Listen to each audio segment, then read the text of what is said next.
So we're just taking a short break here. This is typically for resting, especially if you have small kids or maybe the wind is blowing too hard. You can just take a rest inside and fire the stove as well.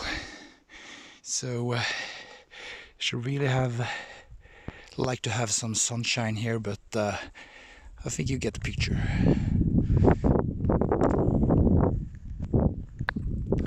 So this is typically abandoned construction. They're mainly used for like hunting, or when you work in the woods, you can, or in the mountain area, you can just take rest in this. But they were normally used maybe like 30-40 years ago. So people normally have modern, it's more like houses in the mountain area.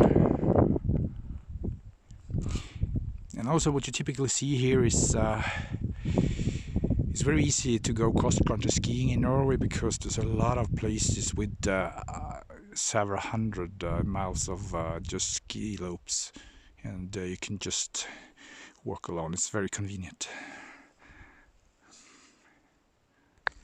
So I mean, this is typically a landscape. Here we are about like 600 meters above sea level. So if you get maybe like 700 or 800 meters, there will be no, or maybe 900 meters, there will be no trees. So then you will see the bare mountain.